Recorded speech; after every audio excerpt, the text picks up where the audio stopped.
So, great Twitter civil war today. Of 2019, at least. It seemed like it was pretty one-sided. I don't know, man. My mentions a bunch of yahoos in there. You mean people that are wrong? Yes, those people. I can't... I knew it was going to be something that came up at some point before that game, before the Red River game.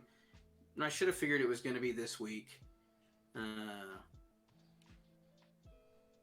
But yeah, it kind of exploded.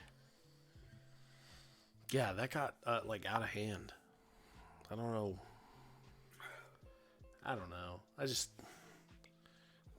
That argument's stupid. Well, it's one of those arguments that we can't really have in the off season. Yeah. So it's reserved for that one big game, that one big non-conference game before the OU Texas game. Yeah, and it didn't help that it's on the same week as South Dakota pay-per-view. Like, people just aren't interested, Oh, absolutely. I'm sure we'll get into it later. Yeah, I'm sure. I mean... Ooh, new follow. Thanks for the follow, T-Parks10. What do you want to get into today? I mean, I'm sure we'll hit on the game. Oh, yeah, that's right. They actually stepped foot on the field this past weekend, didn't they? They actually played football. Sight for sore eyes. I tell you that wait, though. Having to sit through the Thursday night games and then the Friday night slate. And you wake up Saturday morning, think, all right, it's a national holiday, like it's back. And then you're like, oh, no, it's not. Like, not only is it like not today, it's far into tomorrow. Yeah. Way in the evening. Well, you get the we all always, I say we, some of us are always like, another 11 o'clock game. But then when it's a primetime game, everybody's on Twitter all day going, good Lord, I wish the game would just get here. Yeah, give me 11 o'clock games or give me death. Yeah.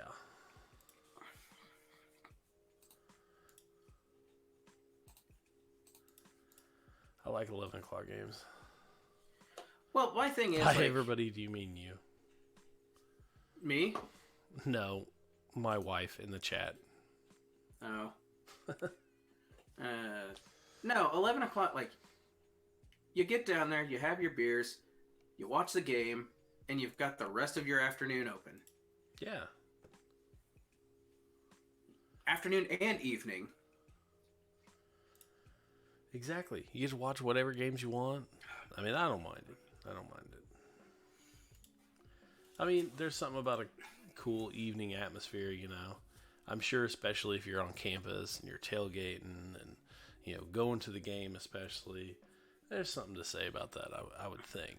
Because I think going to the game is like an all-day ordeal. I mean, yeah, you're not going to get, back and settled and watching some game.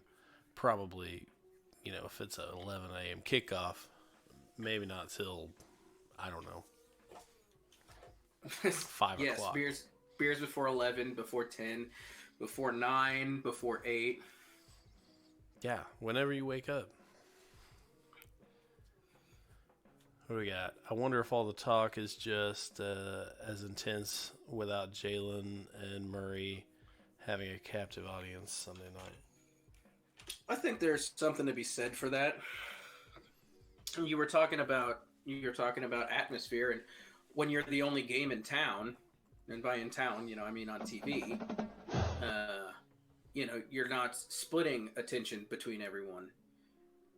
That being said, when you play kind of the way they did Sunday night, people are going to be talking about you regardless, whether or not they saw, part of your game or not. Yeah, that's true. That's true. It was pretty big for, everyone to see. And, I mean, it doesn't matter who you play. people don't have 500 yards of total offense. People don't run for 332 and 176 and 6 touchdowns, 3 passing, 3 running. Like, that doesn't happen. No. So, I feel like Jalen Hurts was going to get talked about regardless. It could have gone. It was going to go one way or the other. Yeah, that's true. But I went back and looked. Since 2000, there have only been 6 players on their first game of the season come out and throw for 325 plus and rush for 175 plus. Run that back. Since 2000, on the first game of the season, so debut, not necessarily their quarterbacking debut, but first game of the season, there have been 6 quarterbacks throw for 325 plus and rush for 175 plus in that game. And who's on that list? I assume you got it. There is, I think, Lamar Jackson's on there twice. Johnny Manziel was on there. I'll try to pull that up real quick. Johnny Manziel. There's a person called that. You know, if there's family listening, I'm sorry, but I don't. This is a weird name. Woodrow Dantzler. Clemson in 2001. That was a weird one. But the thing is about that list, there's 6 of them, but none of them other than Jalen Hurts did it in fewer than 50 touches. Hurts had 19 touches that game. Or not 19, 39 touches that game. Mm-hmm. Like, he got that stuff in a hurry.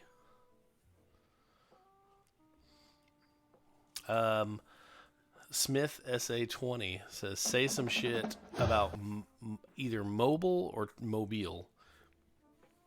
Maybe Mobile, Alabama. We once made a trip through there. Mobile was the birthplace of several baseball Hall of Famers. It's also right at the top of this stupid bay that got in our way one spring break. Ozzie Smith, Willie McCovey, Satchel Paige, Henry Aaron. All hail from Mobile, Alabama. Well, there you go.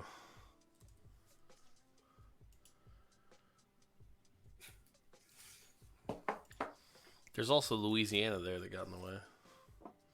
Oh, at least you guys got your pie. We did get pie. Maybe explain this for everyone so we're not just like... I can't because I wasn't there.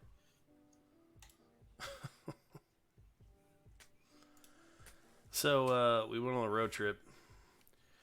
We got right outside of Texas where the highways kind of split. We're on our way to Gulf Shores, and one car went south and one car continued east, and we had to say, see you in Gulf Shores. Along the way, we stopped in a town that looked like my hometown. Probably was about 800 people. A little place there called Leah's Lunchroom, Ham and Pies. We stopped there, had a ham sandwich, got some pecan pie, and we went on our way.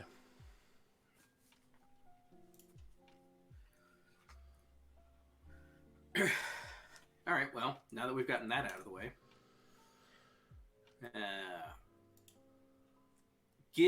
I guess if we're gonna give letter grades, let's try and do that to work through this. Jalen Hurts, obviously an A. Oh yeah, A, easy. Like I said, doesn't matter who that's against. Doesn't matter who that's against. That's an A plus. The offensive line replacing the 4 starters.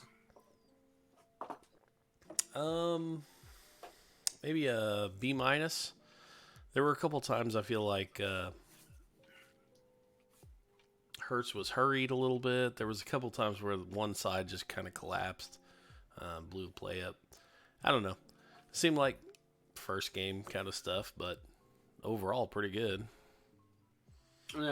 Before we continue, to me, Jalen seems like he could do some variation of game one almost every game. Yeah, it's not like he was exerting himself, right? I mean, it's not like he No. was doing anything special. And I think it's going to be, I think some games are going to call for him to run the ball a little more, which he's shown that he can do. Mm-hmm. He's good. There are going to be some games that it's going to rely on him to pass the ball more so. And we got a, what was it, 23 attempts? We got a decent look at it. I'd like to see more. I don't think we're going to get a real good look of things this weekend. I think you're probably going to see, hopefully, you're going to see quite a bit of the backup quarterbacks, and I think you might see quite a bit of Rattler. Yeah, I think folks are itching for that one. People are wanting to see Rattler. I mean, getting a big name like Jalen Hurts in the offseason, it was almost like Rattler was as talked about as Jalen Hurts to some extent, at least locally. I would say maybe even more so. Yeah, people are itching at that. Because if you champing think about at the it, bit, if you will. If you go back to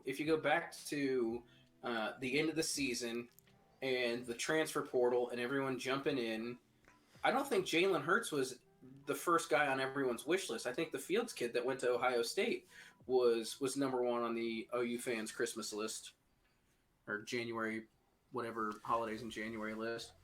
Yeah, that makes sense. Because he's got years of eligibility left. But people have been jazzed about Spencer Rattler for I feel like 3 years now. That would have been a tougher sell to Rattler. I remember reading stories saying that when Jalen Hurts became available, he went to Rattler and said, "Hey, listen, we're going to pursue this guy." Well, pursuing a guy who's got 1 year as opposed to a guy who's got 3, that's a completely different thing. Yeah. Yeah, that's true. I came in late. Can you give your take on Jalen's post-game comments if you haven't already? I'll take my answer off the air. No. He wants it on the air.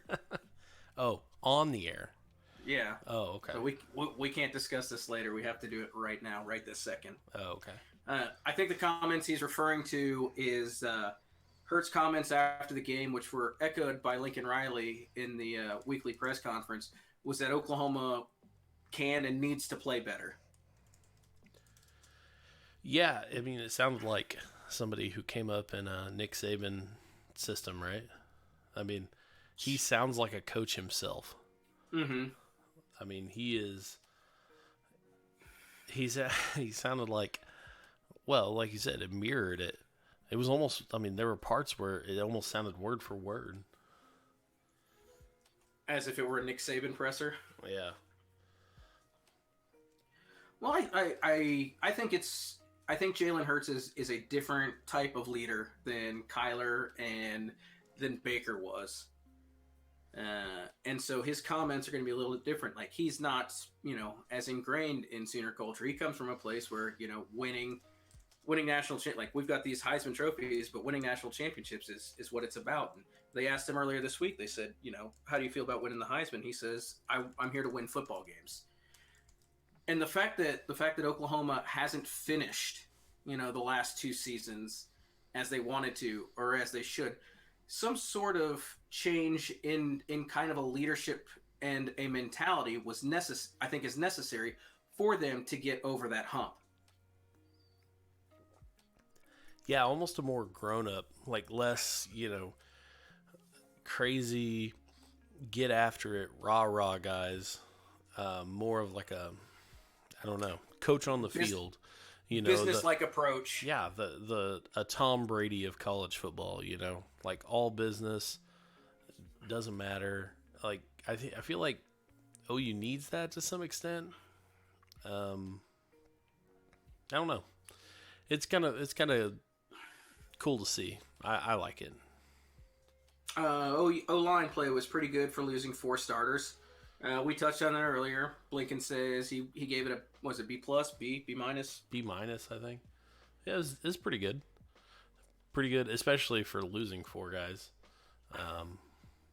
Because, O line is, you got to play as a unit. You can't just be one good O lineman. You can have one good wide receiver running around. If 11 yards a play gets you a B, what do you got to do to get an A?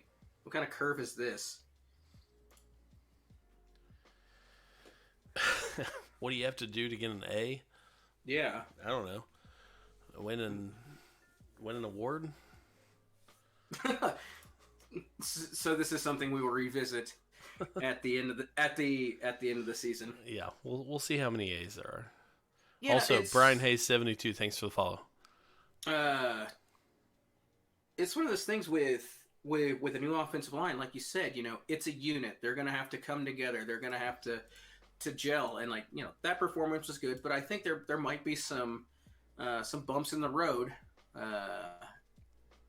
And luckily for Oklahoma, they don't have the stiffest test until Texas. But unfortunately for Oklahoma, they don't have a real stiff test, on paper, what you think, until Texas. It's kind of a double-edged sword. Yeah, I mean, they're going to get plenty of reps to figure things out. But at the same time, they're not going to be, there's going to be probably a significant difference between what they're going to see for the next 3 weeks or whatever, and what they're going to see when they go to Dallas. How much of Jalen Hurts do you expect to see this weekend? Ooh, I don't know. Maybe a quarter and a half. I can't imagine much. I feel like he's going to get Mordecai in and probably Rattler in. What do you think? I think he plays at least a half. Yeah. Maybe give Mordecai a half or a quarter and Rattler his own quarter. Yeah.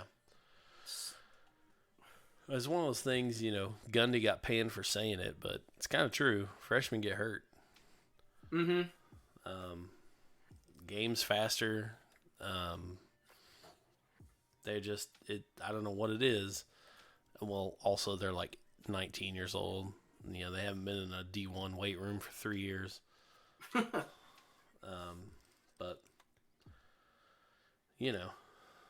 All right, I mean, pros I and think cons, people Texas, would love LSU. it.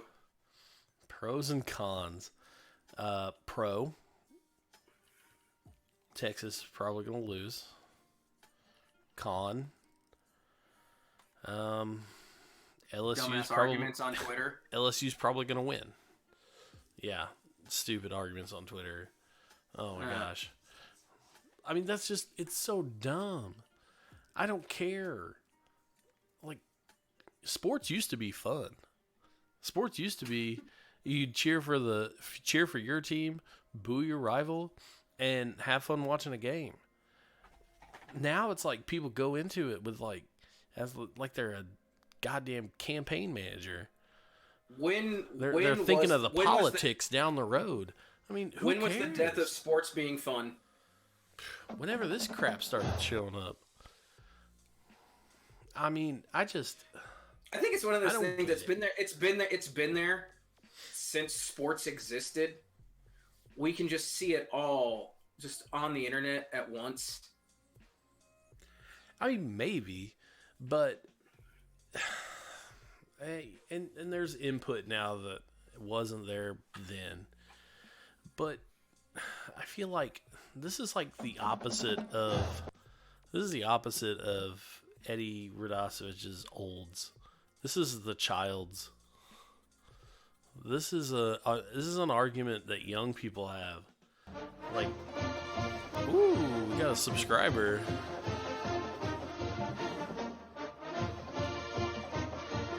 See, this is what you get when you answer questions on the air. Yep. But I mean, I don't know. I don't get the argument. Texas winning this game at this moment has no bearing on Oklahoma's season. We're like most of us are here because we're Oklahoma fans, and I think that my theory is, and the way I look at it, win your games. If you're a Power 5 team, for the most part, there might be a few exceptions. There might be a weird year or whatever. But if you win all of your games, you're gonna be there in the end, and you don't have to give a shit about what your rival does. Exactly. You don't have to care. You can literally boo them to death. Literally. If it were up to me, Texas would go 0-12 every year, and in a perfect world, they'd fold their football program. I don't think that's going to happen. I think there's probably too much money there. But that would be the ultimate win, right? I mean, if that was why they folded their program, is because they just could not beat Oklahoma. Yeah, probably. But if that's if that's not it, I would still want them around to lose all the time. I want them to be there. No, if they're not playing football. Because now we're talking about. If they're not playing football, we don't have this dumbass conversation right now. No. Nobody's going to say. We're not going to say the same thing about Oklahoma State. We're not going to say the same thing about TCU. No. We're not going to say the same thing about Nebraska when we end up in the same conference as them in 5 years. No, you want a rival at least. Like, you don't not want a rival. That's part of what makes sports fun. Like I said, part of it is booing for your rival. You want a rival to be bad. I don't want them to just disappear. But I do want them to go 0-12 every year. I don't know. Maybe I got a little too emotional in that, wanting that, honestly, if I were just continue to go on that, I'm asking for the entire state of Texas to just shut down. So it might be good that you cooled me off. But no, Tom's rules of fandom, this is number 6. If I've got a book coming out, don't cheer for your rivals. 6, that's 6A. 6B is no one gives a shit what your conference has done. No one does. No one. Especially if you're a major brand like Oklahoma. If you win your games, no one cares. An undefeated, a 13-0 Oklahoma is going into the playoff, regardless. Texas could have lost all of their games by 100 points, and at the end of the day, it doesn't matter. It's just, but do you see my point? It's like, you're not rooting for your team or against another team. You're rooting, you're for your team, but you're doing it like it's politics. Like you're running for a spot, like for office or something. People just with how much news is reported about the committee who makes the decisions. I mean, you basically. What if we've talked about this before? This isn't a playoff. This is an invitational. Yeah. That's basically politics. I mean, we can't watch football like campaign managers. It ruins it. What if after the championship games, that Saturday night, all the coaches in the top, 6, we get them all on a stage, or I guess it'd probably have to be satellite. They're going to be in different places, and just have them debate.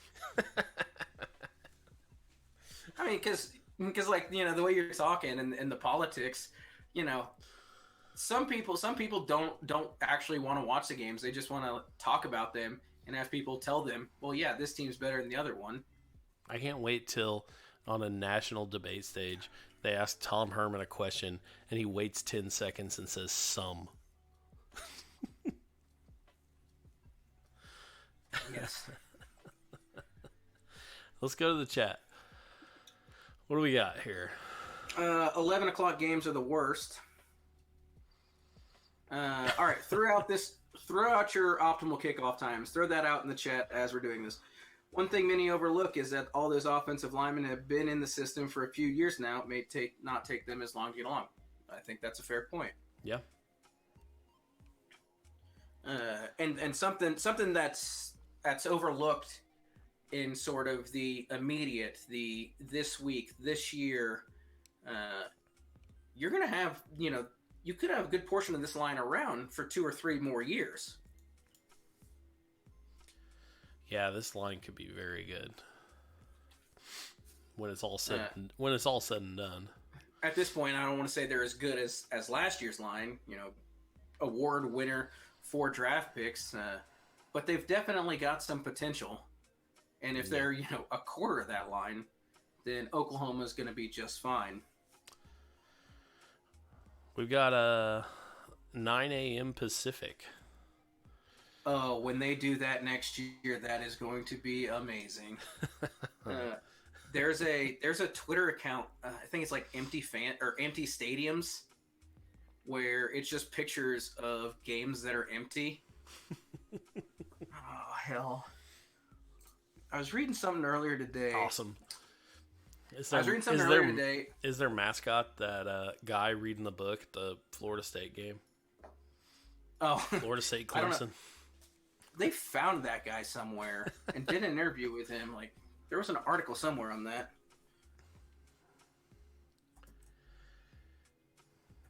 God, that's a good question.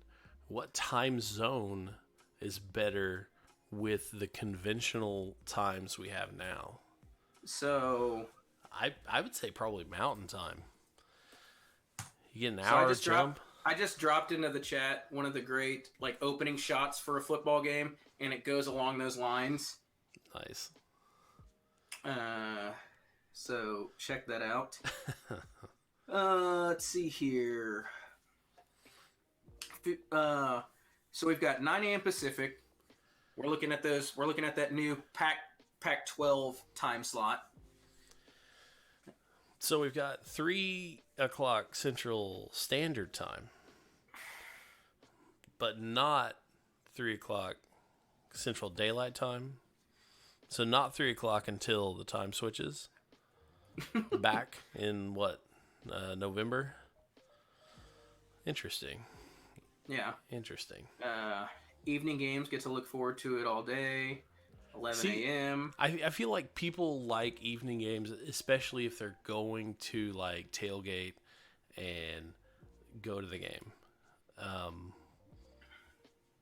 It's just a cooler atmosphere, literally and figuratively. I don't know, it's fun. Not this week. It's gonna be 95 for this game. That being said, Saturday night. That being said, there's something to be said about finishing game day and switching right over to your game, watching it, especially these kind of early games. Trying to get a feel for everyone. Yeah. 11 a.m. 11 a.m. games are fine. If you don't mind being drunk at 9 or 10 in the morning. I do not. Personally, no. That's No. I'm fine with that. Yeah, it's pretty great. All right, what else we got in here? Some of the reason the line wasn't rated as high because they had some moments where Hurts just needed to get out, which helped him run. So some of those were obviously designed runs. Yeah, I liked some of the calls. God, did you see that play where it looked like a run? It was almost like a quarterback power, and that middle safety bit. And bit by 15 yards. Yeah. Oh my gosh. And he hit Lamb, yeah. Was that Lamb? Yep. Yeah. Hit him over the middle. Oh my gosh. He bit hard. Well, it wasn't. Was it Lamb or was it Charleston Rambo? I think it was Lamb. Was it that big touchdown pass? Maybe. Where there was nobody within 20 yards of him? No. No, this was there was another safety there. I think it was Charleston Rambo. His one that he caught and he broke for a bunch of yards, maybe a touchdown. I just know I watched that over and over and over again. Somebody made a gif of it.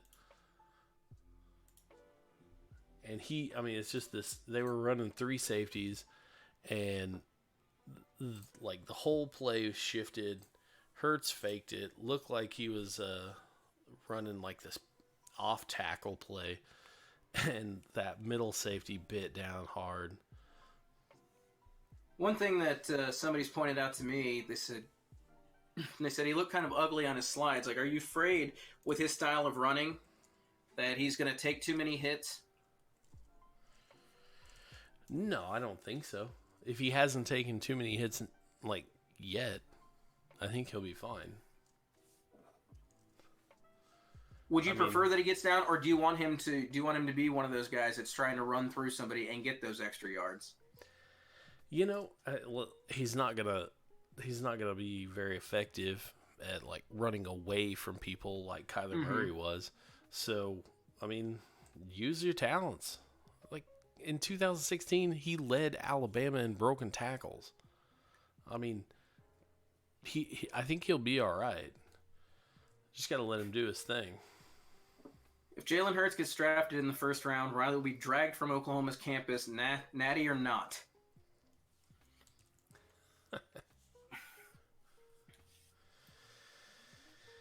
I don't know. They're trying. I think he stays for a little while. Top end college job might be a better job than most NFL jobs. Well, the one that he's often most times connected to is the Dallas Cowboys job.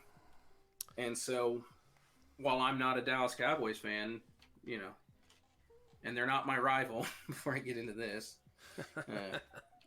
they can go 16-0 and lose the Super Bowl. They can lose to the Denver Broncos in the Super Bowl. That probably keeps Jason Garrett there, and that keeps Lincoln Riley and Norman.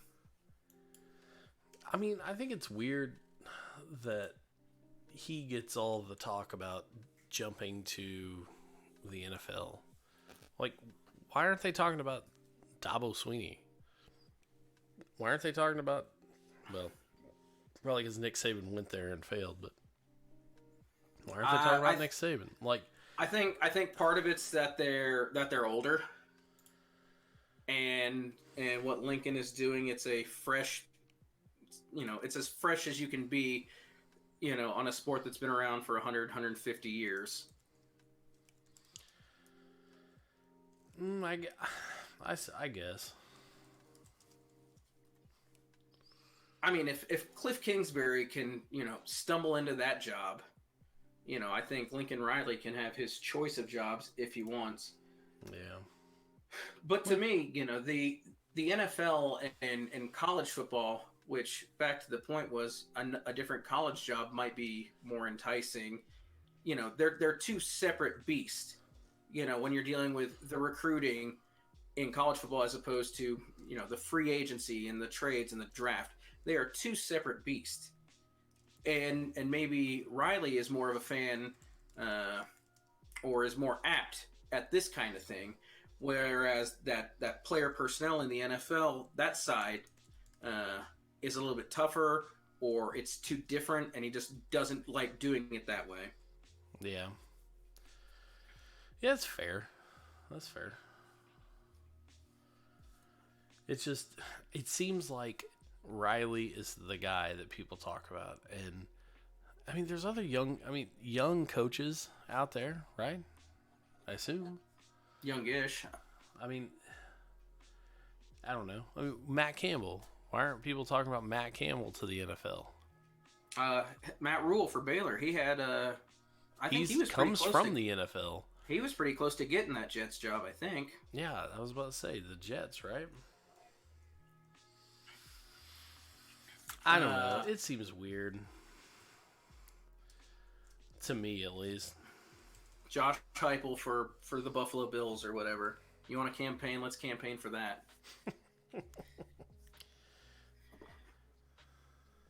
They're trying. I think he stays for the while. Top end college job. We've been there. Yes, I think we all hope so. Ellinger is a poor man's Hurts. Ellinger isn't even a poor man's Landry Jones.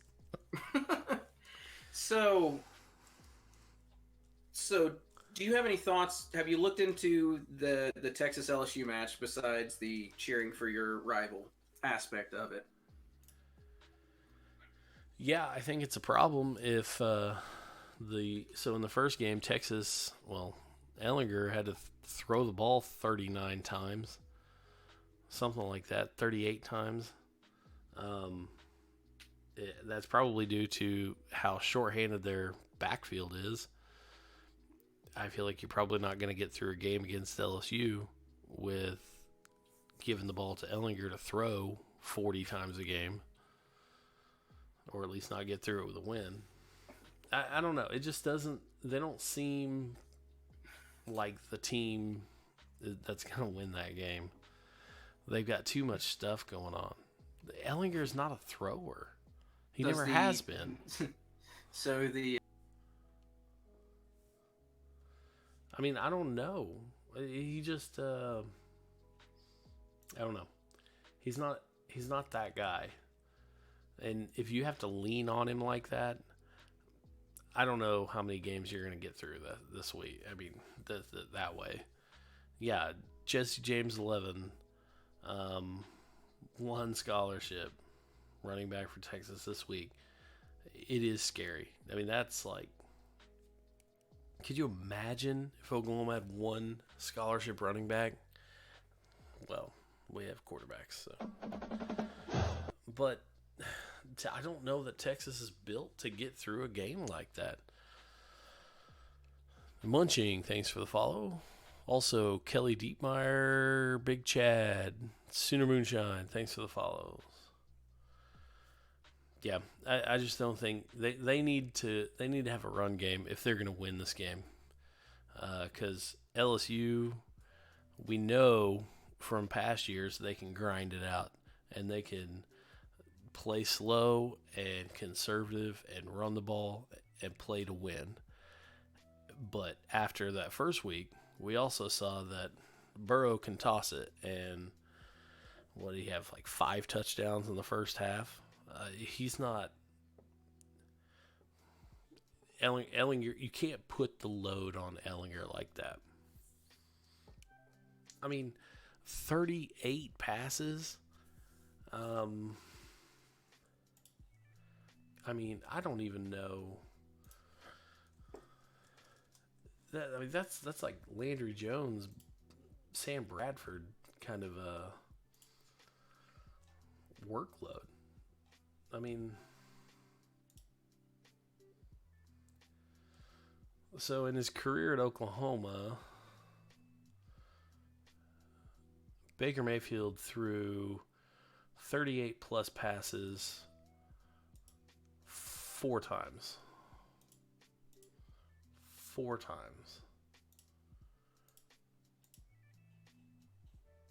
And Ellinger had to do it against Louisiana Tech. You just can't. They're going to get overwhelmed, I think. Tough secondary for a middling passer. Not super accurate. Sure, the tall receivers help. But if they're covered, won't do anything. I think that is spot on. Sooner Fan 4321. That is spot on. Middling passer. Tough secondary. Accuracy's not his thing. And if they have to make him throw 45 times in that game, he's just not going to cut it.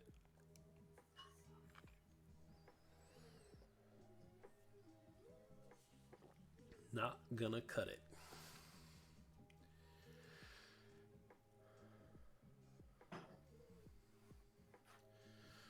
So, you back, Tom? Guess not. I mean, their running game. They can't. Those games, you have to run the ball. You have to be able to run the ball. I'm not sure they're going to.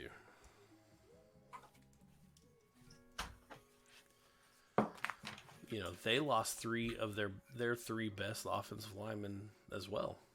So, you know, Oklahoma has some guys in the chamber ready to rock and roll. I'm not sure that Texas has. Oh, there he is. Yes. I don't know what happened on my end.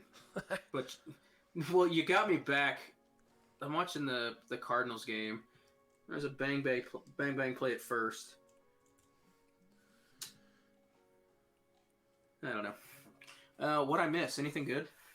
We're talking about how in going into this game, Texas has, you know, one scholarship quarterback, and if he had to throw 38 times against Louisiana Tech, you can't lean on him to throw 40 times a game. Not Ellinger. He's not that type of passer. I mean, you gotta supplement him. You gotta use him in the run. You also, yeah. I think the defense that LSU is going to throw out there is probably a little more stout than Louisiana Tech. God damn.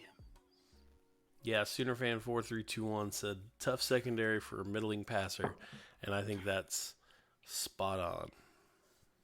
What's the line on the game? Do you know? It's jumped around so much that I haven't seen what the latest one is. I mean, it's gone from Texas is a dog to LSU is a dog to back to Texas, I think, being a home dog. Right now, like the one that ESPN's got on their website is 6.5 LSU. 6.5. Yeah. I'm gonna look somewhere that's not really. Yeah. Huh. 6.5 favorite for LSU right now at the Westgate. I didn't think it'd be that much. Yeah, like I said, I think at one point Texas was favored by like 3. I think that's crazy. I feel like that's going to come back closer to game time. Closer to around a field goal, maybe. Texas, field goal either way. Texas bets a lot, so. We've got what's the Clemson A&M line? Clemson's favored in that game by 17.5.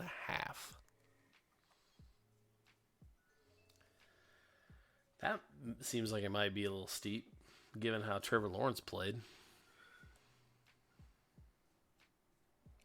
Which game do you think is going to be played closer? I think I'm going to go Clemson A&M. That might be a little closer. Really? Not a lot, but a little. I would not expect you to have gone to that way. Why is that? Well, they didn't look great. Clemson didn't look great in that first game. LSU looked surgical. Joe Burrow had like 5 touchdowns in the first half, like passing touchdowns in the first half.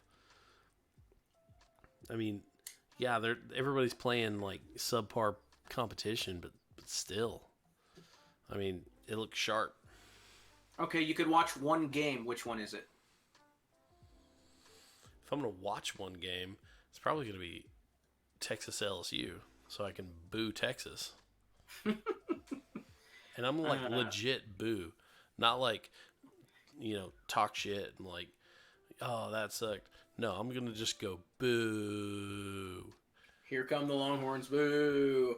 1st and 10 Longhorns, boo. What about you? Would you rather play Wisconsin or Auburn after week 1, Tom? Wisconsin or Auburn? Auburn.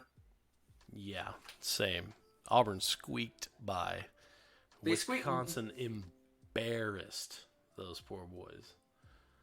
You talk about surgical. Yeah, Auburn snuck out that win.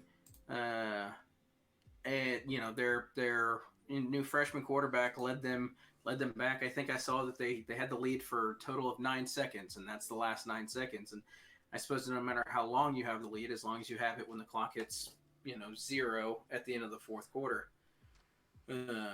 Right. 13 of 31, that's not going to get it done.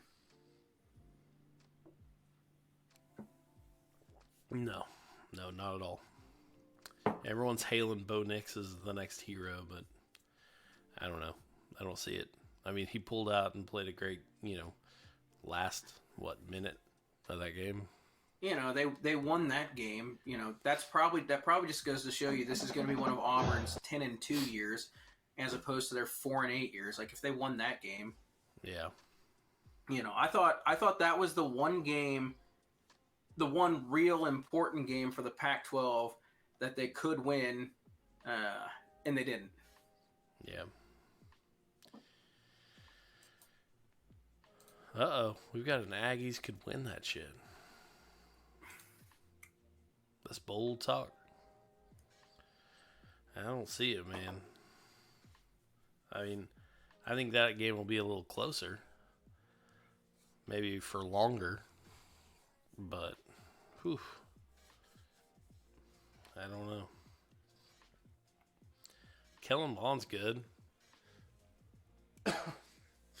Wide receiver they have, Courtney Davis, is good. Courtney Davis? That sounds right. But I don't know. You've got Etienne. You've got that Clemson defense. It's going to be tough. One thing that everyone's, they played them close last year. It's, you gotta think that this game is at Clemson, correct? Yes. And Clemson's probably got, one of the, a really good home field advantage. One of the Death Valleys. Do you think their home field advantage is better than the 12th man? Yeah. Probably. Think you can go rile up Texas A&M Twitter doing that? Oh yeah. What's the little rock they rub? Howard's Rock. Howard's Rock, yeah. Howard's Rock greater than Reveille. Can you imagine? They'd lose their minds. Rude Dog would lose his mind. Oh God. Yeah, we got a Clemson running back. We got a 37-17 prediction in the LSU Texas matchup. Yeah, I think that's reasonable. I think LSU is going to win that going away. What do you think? What do you think about that game? We haven't heard from you. The LSU Texas game? Yeah. I mean, my talking points are the same as yours. Sam Ehlinger isn't the thrower that they need him to be for them to win this game, especially when you've got a backfield that's on fire and everyone's hurt. That I think they've got a backup quarterback playing running back now. I think they were trying a linebacker out back there just to try and get through this. LSU, Louisiana Tech's a team that you can half-ass and piece together a backfield. LSU is not that. And for LSU offensively, I know it was we're going to be saying this for the next 4 or 5 weeks, but it's small sample size, and it was one game, and it was against this competition. But that might be the best quarterback performance we've seen from LSU since when? I don't know. Like Jamarcus Russell? Maybe. Good grief! Yeah. If this guy turns out to be, this good, LSU is going to have a hell of a shot at not only the division but the SEC. Yeah, I think so too.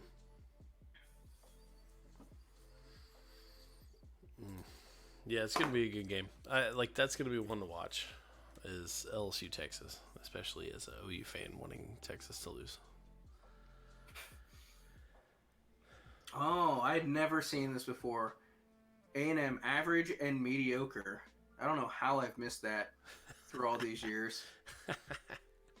The only reason that it was close was Kyle Field. That's the home field advantage. Well, 4321 used the perfect word earlier for Texas A&M. Middling. Yeah. Jimbo maybe even less than middling if you take away their made-up conference titles. Jimbo needs this win.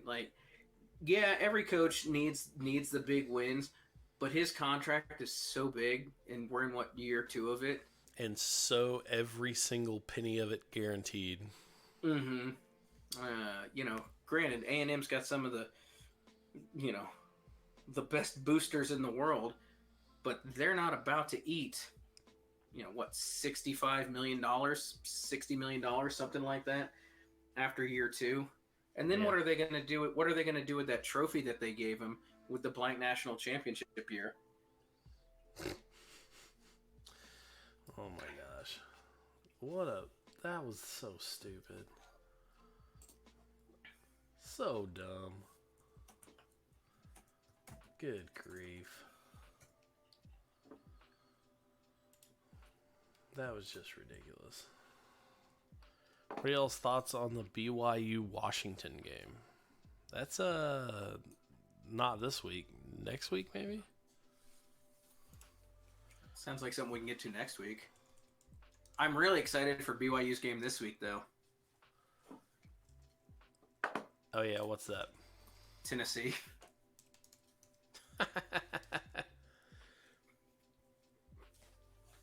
Do you think Tennessee loses that one? I think Tennessee loses it in an embarrassing fashion. Really? Yes. Oh man. Tennessee is a dumpster. Tennessee favored in this? What? No way. Yeah. The line opened at 1 and has moved to 3.5? No. It's 2 weeks. 2 weeks from now. Washington Everyone is wrong. No. Tennessee sucks. Tennessee is going to be bad. Tennessee is going to be bad. Tennessee is going to lose to BYU bad. Maybe. I mean, I don't think BYU is a particularly bad team themselves. Sure. That's true. I don't know. I mean, BYU didn't look great against Utah, but Utah's a good team. I think BYU is a decent team. Tennessee didn't look great against a Georgia Southern team.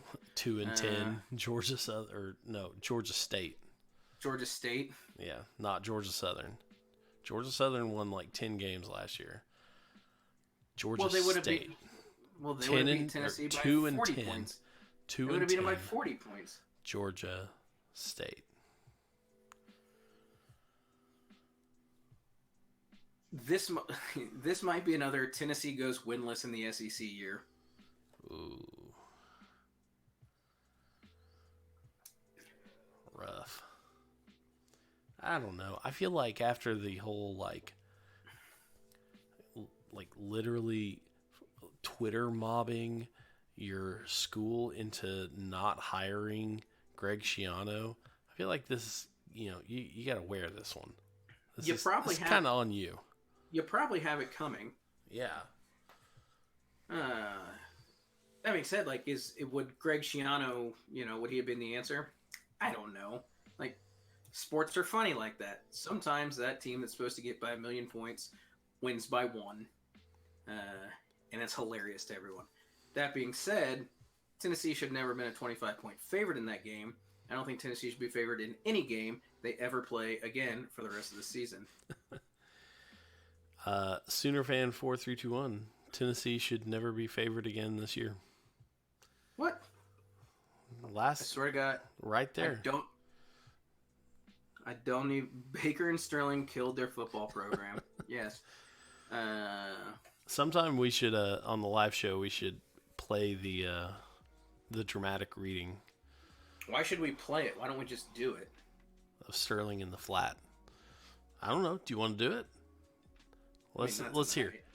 Let's hear. Let's chat next show. Next show, do you want to hear Sterling in the flat? An original poem by myself and Tom. There were air quotes around original. Yes. You're also going to have to send me the copy of it. I got it saved somewhere. I got it nowhere.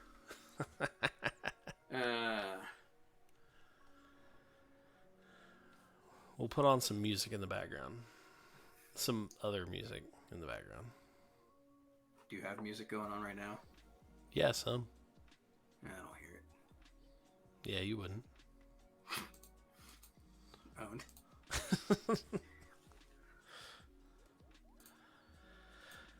In all honesty, what do you expect from the Big 12 and OU's record?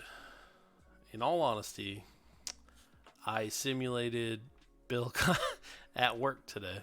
I simulated Bill Connolly's I figured you must have been S&P busy. Plus for the rest of OU's season a million times, and it came out to about 10 wins, like through conference play right before the Big 12 championship. Came to 10.1 wins, so I'm gonna go with that. So 10-2. Yes. Where do you see those two pitfalls? I don't know. It's the two lowest percentage wins as of right now, as far as the S&P Plus ratings, were Texas and at Baylor. But it's early on. I mean, that stuff's gonna like settle out, right? Even like right now, it's based on preseason and 60 minutes of football. So, take it with a grain of salt. Predictive indexes like that get better as more data kind of gets added in. So, 4 or 5 weeks from now, that's going to be probably a lot more solid. Jesse James says Baylor could be a team. I think Baylor could be a team. I mean, if he makes half the jump that Matt Rule that he made from season 1 to season 2, yeah, watch out for Baylor.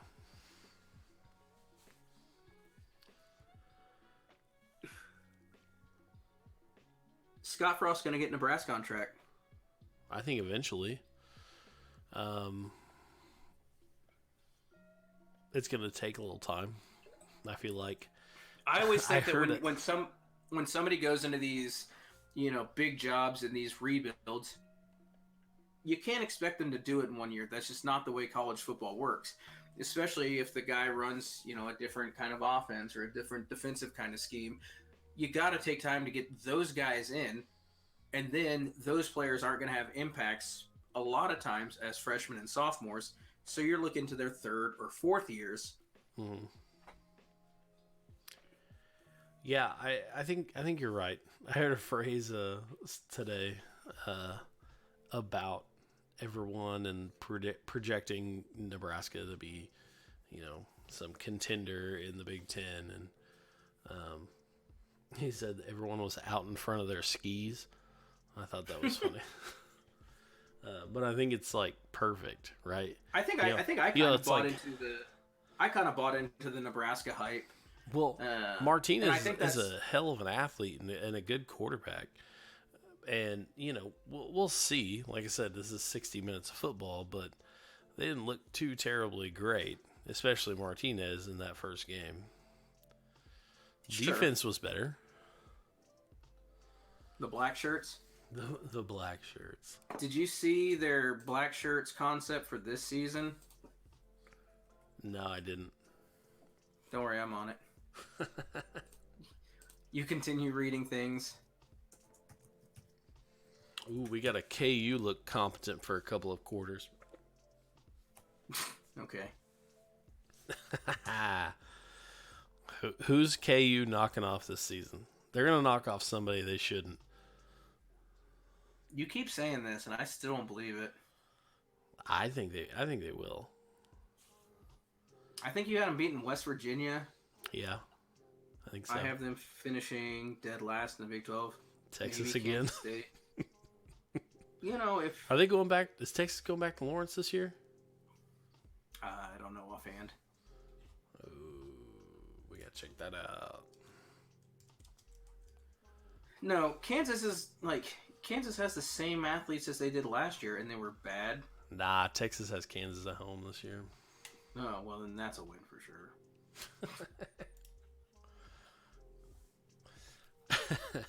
Kansas is going to be bad. Like, Kansas had that one year. Yeah. What was that? 07? That was the weirdest year of college football there ever was, so. Yeah, that was kind of wild. But no, Kansas is going to finish last. If they don't beat anybody, it wouldn't surprise me. Maybe they'll get K-State. You think West Virginia, right? Yeah. Well, you think they get K-State and West Virginia. You think somehow they don't finish last? Yes, they will not be the basement. They absolutely will. No. Isaiah Soul Cruz 4. What do you think about OU's defense based on the first game? You know, I'm surprised it took us this long to like really get that question. Yeah. Me too. You know, we hit on it, but mainly it was like an overall game thoughts kind of thing. So go for it. I'm still looking for these goddamn jerseys.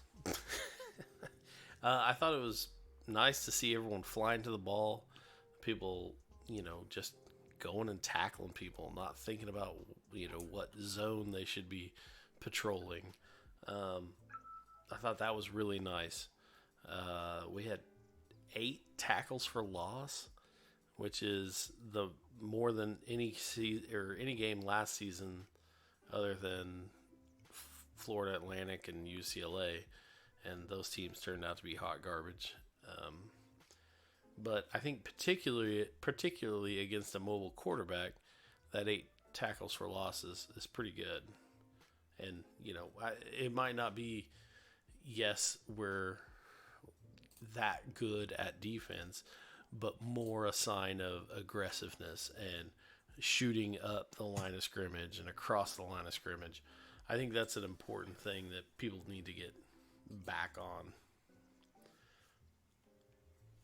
It looked to me like they were.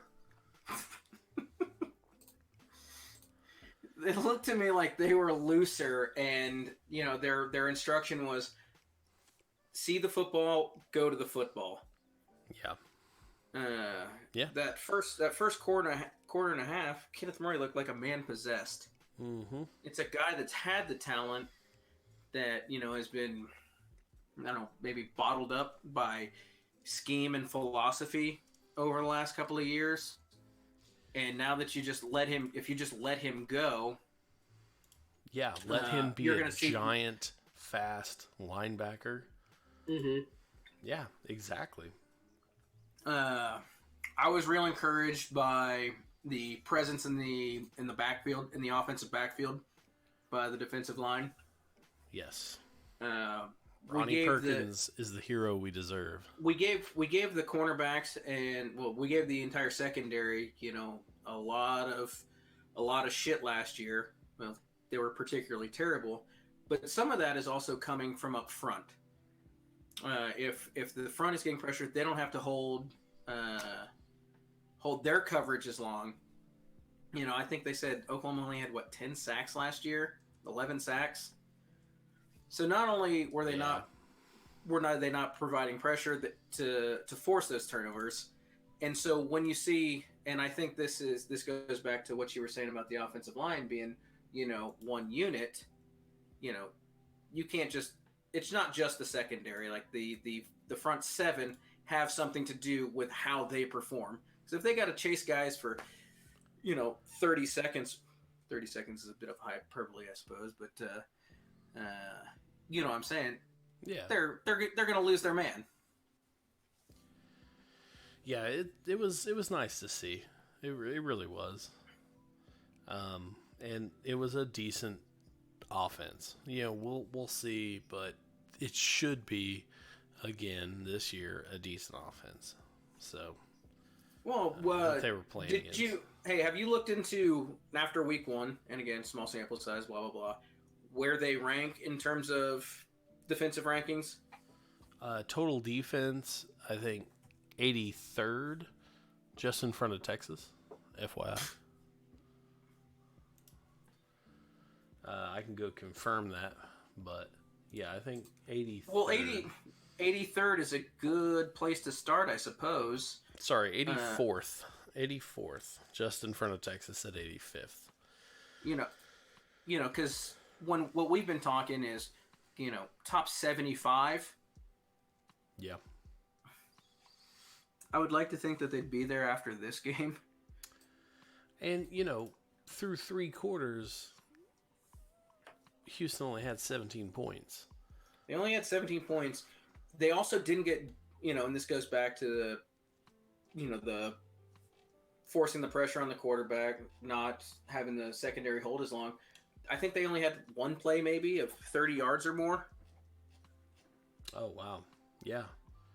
I mean, and for a guy like King, that's huge.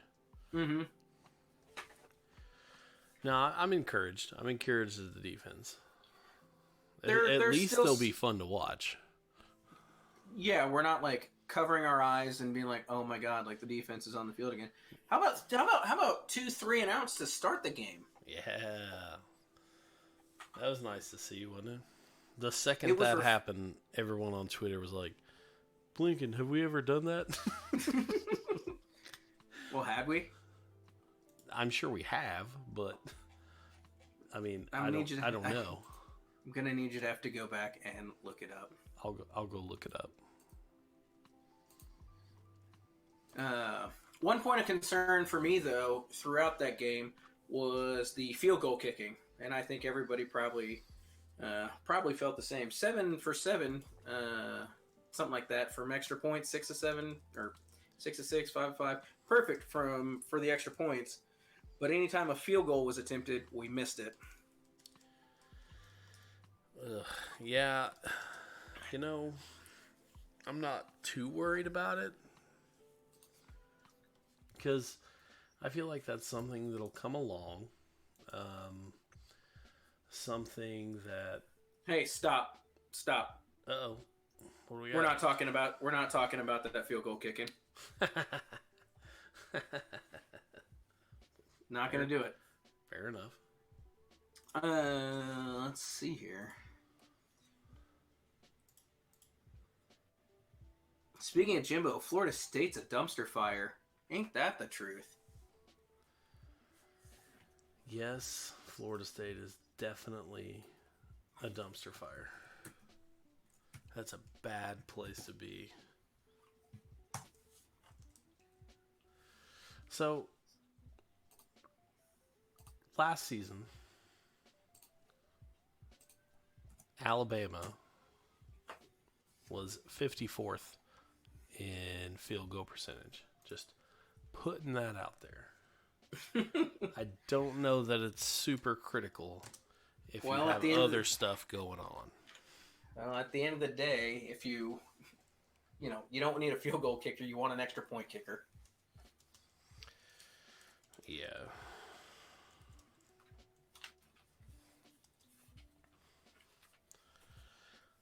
Oh my gosh, yeah. So, okay, let's talk about the dehydrated thing. So, Florida State had 1 million guys cramp up during the game.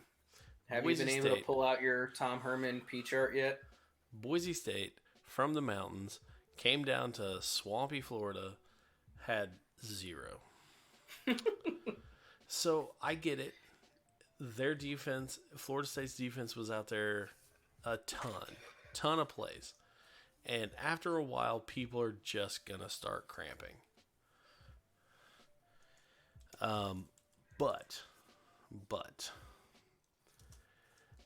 that's something that can be avoided. Especially like the 9 or 10 guys that started cramping during that game. Mm-hmm. That's something that can be avoided. And if you're not like, I don't know that it's the fault of the nutritionist or whoever is in charge of getting people hydrated. That's like a culture thing. I feel like that's more of a, like, they don't care enough really to, be all that worried about the game. They're like me. They're like me in high school. Coach would be like, get a drink from the water fountain on Fridays before the game. And I'd roll my eyes. But, like, you know what I mean? But I was also, like, a asshole, like, 17-year-old. So Playing in Podunk, Oklahoma. yeah. So I feel like not giving your all to all those little things that matter or that like go into a game. I mean, that's probably a little thing that adds to why Boise State goes and beats everyone. Sure. But I don't know. That's my take on it. It's not that big a deal, but like you should. I mean, there's these guys are from there. They shouldn't be cramping up. No matter how many plays they're out there. I'm stepping away for a second. Go ahead and take the wheel here. Yeah, yeah.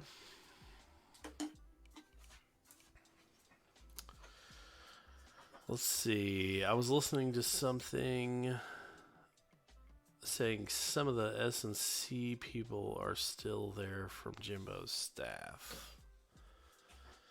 Oh, maybe. Yeah, could be.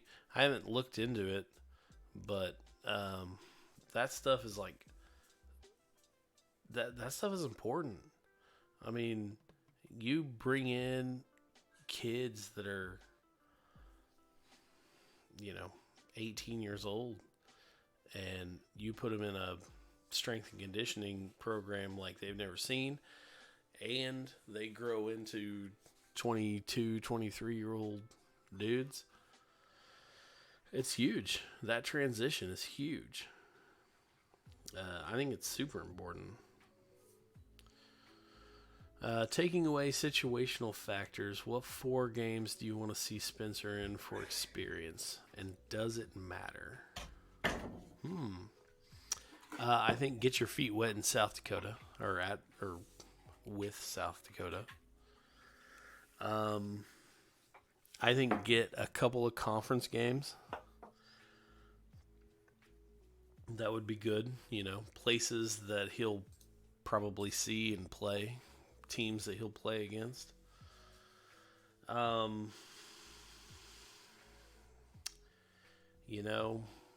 That's probably it. I mean, maybe, Kansas, West Virginia,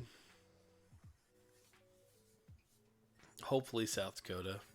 Or yeah, what are we talking about here? We had a question, taking away situational factors. What 4 games do you want to see Spencer Rattler in for experience, and does it matter? I think it matters a little bit. I was saying that I think people want to see him this weekend. Just because it's South Dakota, it's going to be whatever. Oklahoma's going to win. But just to see him. Mm-hmm. I think it's helpful. I think we talked about this on the last show. We did. About getting him in a couple of conference games, against teams that he'll play in, kind of environments that he'll be playing in, that kind of thing. I think that might be good. Maybe, Kansas or whoever, whatever's a blowout game, right? Texas. Oh, get him some Texas snaps. Hell yeah. No, I think you're right. I think we'll see, a quarter of them, like I said earlier, in this South Dakota game. The way UCLA looked, you might see him there, and I think that's a thing. That's a road game experience, a road atmosphere. Yeah. Kansas. Ooh, yeah, put him in the Rose Bowl. Yeah, Kansas. Just another game Oklahoma should be winning big. I was saying maybe West Virginia, Kansas what the hell, State. Texas. Yeah. Yeah.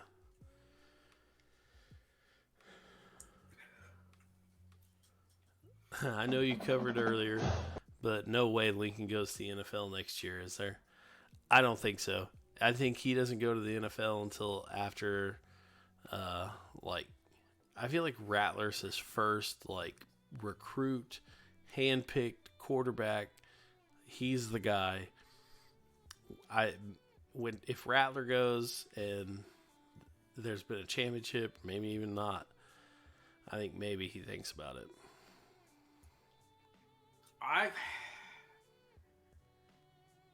This is gonna sound real homer, but I feel like he's a college lifer, and I don't know where he would go besides Oklahoma. Like, what other program is out there that he would jump to when he's already established what he has at Oklahoma?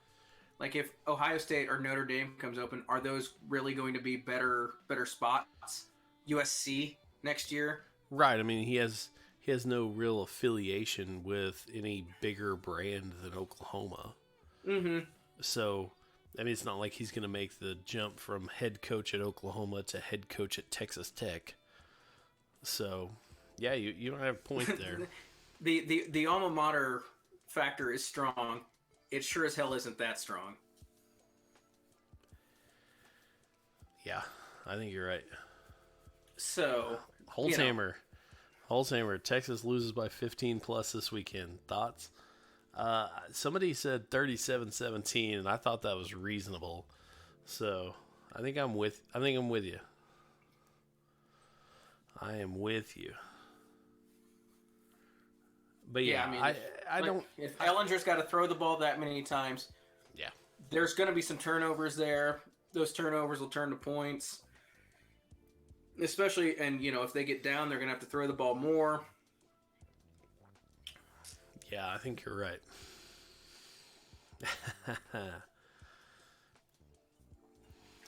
Maybe if Carolina offered head coach GM. He did spend some time in East Carolina, what, 2 or 3 years? Yeah. In that area. And again, like I said, the player personnel, how that all works in college and in the NFL is, completely different. And I think being a head coach at a college football program where you're trying to recruit, 20, 25 guys a year, when you compare that with egos that you're trying to deal with in the NFL while dealing with a salary cap, I mean, hell, at Oklahoma, there is no salary cap. We can pay guys whatever we want, right? Yeah. Whatever. But to be fair, I think he does thrive in that environment, that kind of like the player personnel, recruiting, getting with players, relating with players, kind of talking them into coming here. Like, I think he thrives in that, and I think getting stripped of that and just being handed players, maybe that's not for him. I don't know. I don't think Carolina's the place. Nah, being a Texas boy, he'd probably go Dallas if that comes open. But I mean, it just makes sense. It makes sense right now, at least. How humbled, if at all, was Rattler by Hurt's performance on Sunday? Oh, I don't know that kid has a personality that would be humbled. Right? I mean, he is,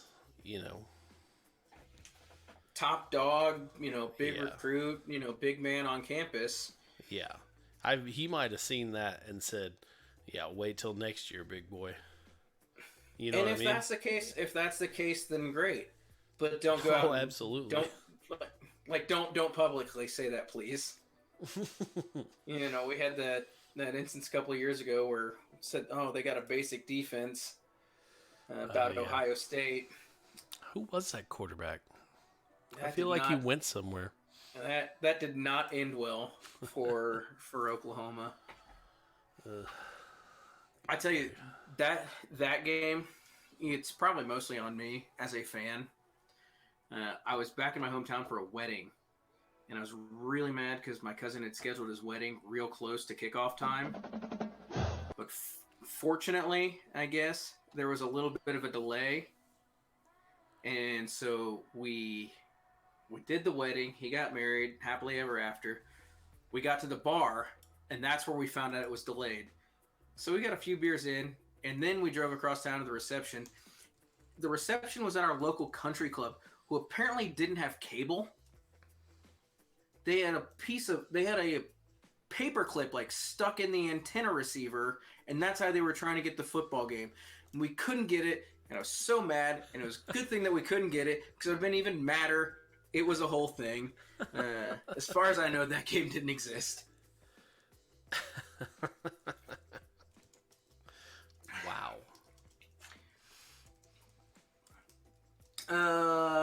Let's see here. Jalen Hurts, third Heisman. Well, he went from, on the list maybe for like, oh, we'll give him a, nod to ESPN, like number one in the Heisman watch, and Vegas even put him even with the best odds. So. Oh, they moved him after this weekend? Yeah. I hadn't seen that. Yeah. So, if he keeps... It's a long season. It is a very long season. We've played one game of 12.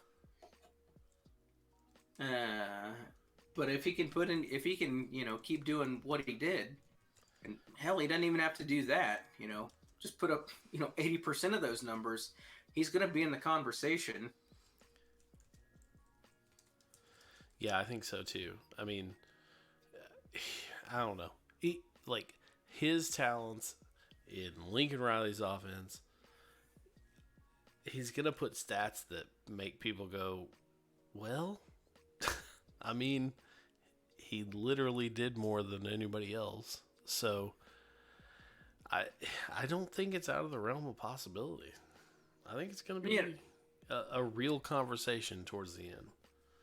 I think, if the first game is any indication, which, small sample size, I should just record this and say it, CeeDee Lamb's chances of getting to New York, and he was a popular guy when it came to that among Sooner fans, I think that's going to take a hit too. Yeah. Yeah. I mean, Go ahead. I don't know if it was, play call design, how it worked out. But typically before every game kicks off, we'll have a little game between each other and say, all right, who's going to score the first touchdown? There is not a soul that would have said Jeremiah Hall is going to score the first touchdown for the University of Oklahoma this season. That's like the college version of that helps no one. No one. Yeah, exactly. and I think by the end of the season, CD is going to be the number one go-to guy. But I think that the way that Jalen's going to play is he's going to spread it out. He's going to spread it out more. He may lead in yards, but this tight end's going to have some catches. This tight end's going to have some catches. This receiver's catching. This receiver's catching, and we're going to get this and this out of the backfield. So while the numbers may be there, they're not going to be the mind-blowing numbers that a wide receiver specifically needs to get to New York. Yeah, and I think I mentioned it last time. CeeDee Lamb's just not that guy. He's not the Hollywood Brown, the D.D. Westbrook. He's not that guy who's going to scorch someone for 70 yards and, what's his name, is going to be screaming at the top of his lungs on the call. God, what is his name? Gus Johnson. Gus Johnson. Gus Johnson's not going to be screaming at the top of his lungs because CeeDee Lamb just scored somebody for, 70 yards. Like, CeeDee Lamb is an incredible receiver, but I don't think he's going to have the highlights, the big, long plays, that kind of thing to, like you said, to, put him in the spotlight. What do you make of the running back carry situation from last week? I think Sermon had 11, 12, while Brooks had 4. I think that with Lincoln Riley, you never know.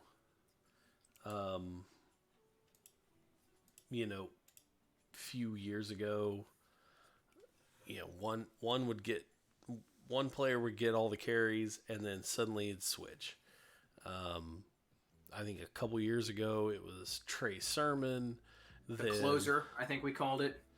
yeah, I mean Just as fresh legs. you'd have just people just Well, flowing in and out. You didn't know. You couldn't how bank much? on it.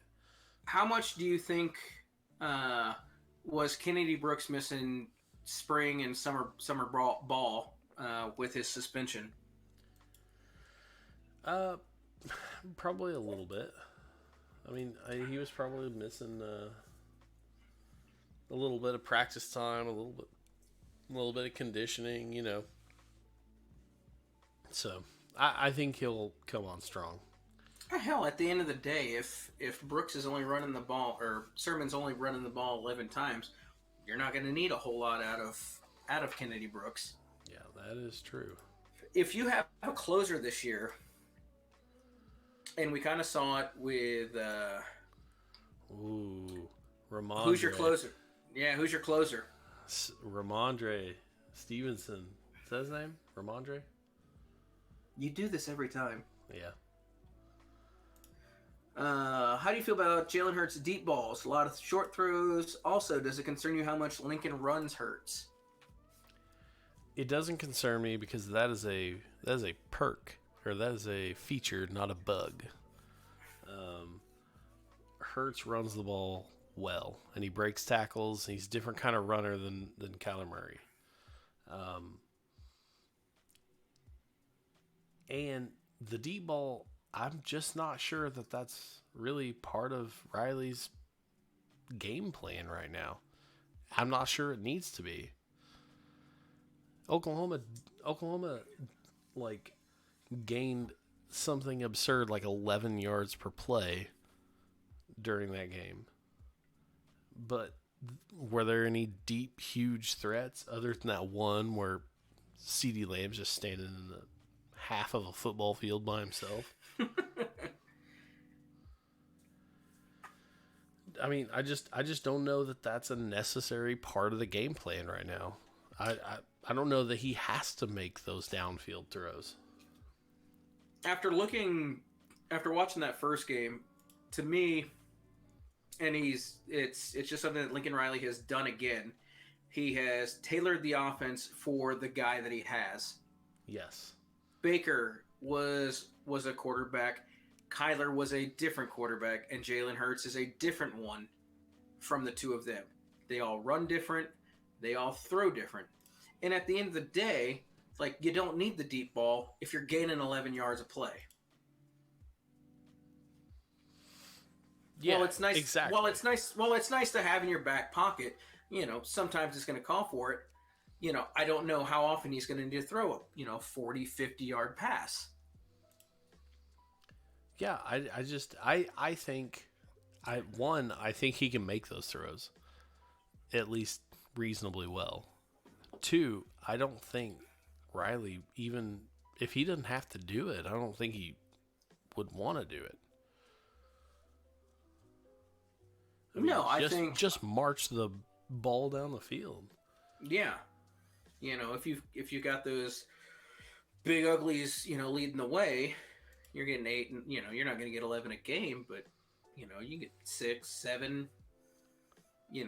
That sets you up, and you need to throw those short passes, those 3-4 yard outs, or the screen passes, which can eventually break. Yeah. Yeah, yeah, exactly. Oklahoma ran 61 offensive plays during that game. 28 of them went over 10 yards. What was that? Oklahoma ran 61 plays during that game. Mm-hmm. 28 of them went for 10 plus yards. So it's at just short of 50%? Yeah. That seems good. That seems all right. If you can do that, I'm not sure how many 60-yard bombs you need. Yes, Ramondre Stevenson looked awesome. Um, I think if you gotta have a closer, you bring that big old boy in, fresh legs, you close it out. What are your thoughts if we played a powerhouse team such as Alabama or Clemson? About what? Thoughts Just in about general. just in general. Um, you know, we'll see how their defenses are, but I'm not sure. I mean, you're gonna have guys make throws and catch balls and get open, um, but I trust the offense. Um, on defense, let's just hope that we force a turnover every once in a while. Let's just hope we get lucky. These are, those are two potential matchups that we could see. Hopefully, I suppose those are probably going to be two playoff teams later in the season. Well, if they're 1-2 and we make the playoffs, then they're definitely one of those. Well, you think, and we've talked about this in the past. Oklahoma beat Alabama for 3 quarters last year in that game. This offense, small sample size, this offense through one game looks just as good, and it's humming just like last year's offense, while this defense looked far superior to that. They did. They looked good. They looked definitely encouraging. But so while it's probably too early to say yes, I'd take Oklahoma over an Alabama or Clemson. Those would definitely be real close games. Just looking at the tape we have on one game. 60 minutes in, yeah, I think those would be real competitive games. For sure. All right, Tom, we're coming up on 11 o'clock. You have any final thoughts about last week, this week, 2 weeks from now? Last week, offense was good. I don't know that they're going to put up Kyler Murray numbers. They're going to put up numbers in a different way, I suppose. I think they're going to be just as exciting to watch, though. Defensively, we've talked about it extensively. It's going to be very encouraging. Last week was very encouraging. We're not going to see much this week. I don't know. We're going to see much next week. But if they can get off the field on third downs, even if they don't make those turnovers, those are plays that didn't happen last year, and those will win you ball games themselves. Special teams, we're not talking about it. Yeah, I think you're spot on. I think offense was great. Not worried about it. I think offense will continue on business as usual. Encouraged by the defense. And you're right. Me, statistically, I'm like worried about this go for all the turnovers because turnovers statistically are very random. But efficiency, like you just said, like not letting third downs turn into first downs, those aren't. Like those are pretty stable from across teams throughout seasons. And so if we can get those going, that would be great. If we can increase turnovers, absolutely, because turnovers are hugely impactful on games. Way more so than turning a third down into a punt. But I agree with you. It's going to take some of those things that last year would have been 3rd and 5. Oh wait, that's just automatically a first down. Oh no, let's punt on 4th and 2 now. Mm-hmm. Turning those into getting the ball back, letting the defense rest. It's going to be good, and hopefully we get some good reps Saturday, and you know, You're not going to be able to take much out of this game. no, Like not we're really playing. at all. Oklahoma's playing the game because they have to play the game. For the most part. Yeah. If I think the biggest thing for Sooner fans is going to be seeing Spencer Rattler should he get in. That being said, defense is one of those hard things that, like, if South Dakota comes in here and puts up 24, 27, 30 points, people are going to be concerned. Well, yeah, and rightly so. I mean, that's going to be a big, let's pump the brakes, but I don't imagine we'll see that. And let's get into conference play. Let's do that, because these next 2 games are going to be maybe woof, I think. Fair enough. All right. Well, you ready to go, Tom? I'm ready to go. Oh, I suppose. Thanks for being around, guys. Appreciate it. Appreciate all the questions. Come at Blinkin on Twitter if you got anything. We're going to try and do a review on Sunday. Sunday. And we hope to see and hear from you then. Yeah, thanks for all the follows, guys and gals. Thanks for all the subscriptions. If you haven't subscribed, definitely subscribe. And we will see you Sunday.